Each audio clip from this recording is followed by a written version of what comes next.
Desenho Universal e Inclusão, NBR 9050 e a acessibilidade de pessoas com deficiência visual. Olá pessoal, tudo bem? Nessa aula nós vamos conhecer como a NBR 9050 aborda a acessibilidade para pessoas com deficiência visual. A norma não possui uma seção específica para esse tipo de deficiência. Em todas as seções, há informações importantes relacionadas ao aspecto que está sendo tratado. As informações mais básicas estão na parte de sinalização, onde são apresentadas as regras para realizar a sinalização em braille. A construção do texto em braille deve seguir o dimensionamento apresentado nessa figura. A cela braille, como é chamada, possui 2 colunas e 3 linhas de pontos. A presença ou ausência de ponto em cada posição é o que define cada letra do sistema. A norma determina que a distância horizontal e vertical entre os pontos da cela deve ser de 2,7 milímetros, sempre partindo-se do centro do ponto. A distância entre o início de uma cela e o início da outra, ou seja, de uma letra a outra, é de 6,6 milímetros. A distância entre a parte superior de uma cela e outra abaixo, definindo as linhas do texto, é de 10,8 milímetros. O diâmetro dos pontos pode variar de 1,2 a 2 milímetros e a altura dos pontos também é variável, entre 0,6 e 0,8 milímetros.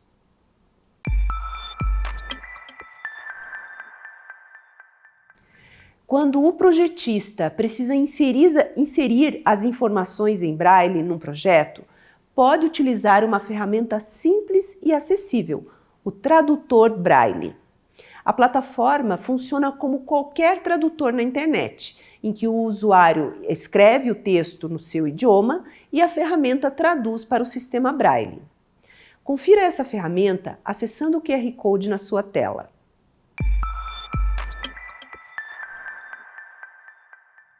Além do dimensionamento para o braille, a NBR 9050 apresenta algumas condições para o desenho de símbolos em relevo. Essas condições devem ser empregadas especialmente com os símbolos recomendados pela norma, pois o uso de símbolos para comunicação geral com pessoas cegas deve preceder de um aprofundado estudo de interpretação das formas propostas.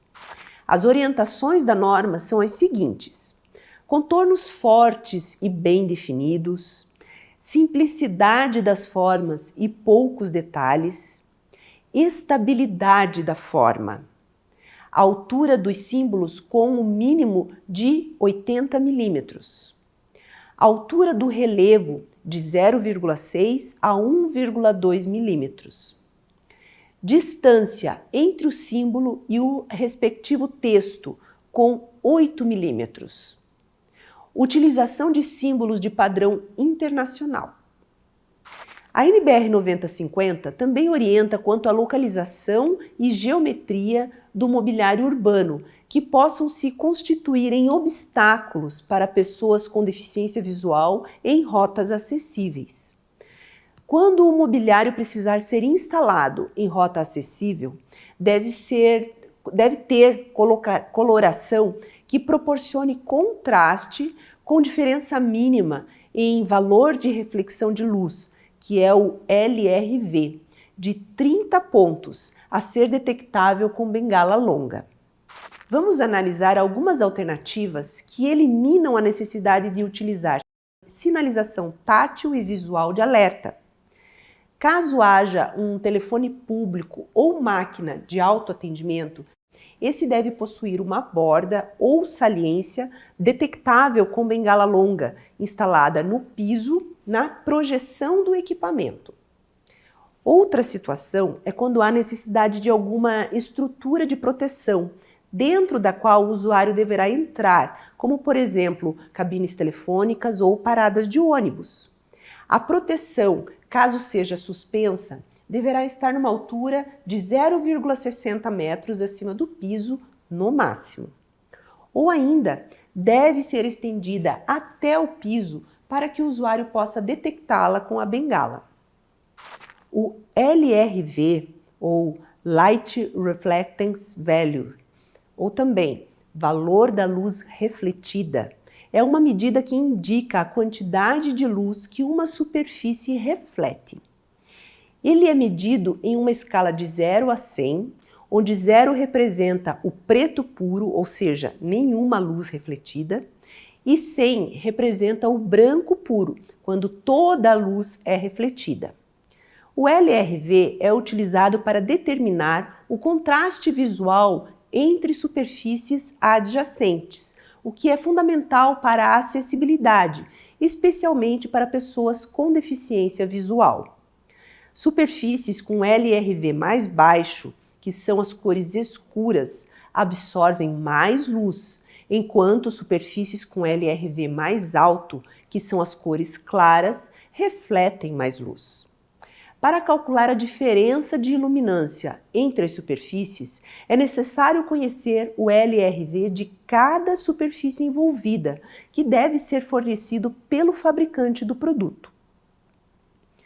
O piso tátil é regulamentado pela NBR 16537, intitulada Acessibilidade, Sinalização Tátil no Piso, Diretrizes para a Elaboração de Projetos e Instalação. De acordo com essa norma, a sinalização tátil no piso compreende a sinalização de alerta e a sinalização direcional, respectivamente, para atendimento a 4 funções principais, que podem ser observadas no quadro. A função de identificação de perigos é uma função de alerta e visa informar sobre a existência de desníveis e outras situações de risco permanente. A função de condução é classificada como direcional e visa orientar o sentido de deslocamento seguro. A função de mudança de direção é uma função de alerta e tem por objetivo informar as mudanças de direção ou opções de percursos. Finalmente, a função de marcação de atividade pode ser classificada como direcional ou de alerta e visa orientar o posicionamento adequado para o uso de equipamentos ou serviços. Concluindo nossa aula, nós vimos os aspectos relacionados à acessibilidade de pessoas com deficiência visual da NBR 9050. O dimensionamento do Braille é uma orientação importante apresentada pela norma, assim como regras para a construção de símbolos táteis e questões relacionadas à circulação. Finalmente, o piso tátil possui tantas especificidades que é tratado numa norma específica, a NBR 16537. Bons estudos, pessoal!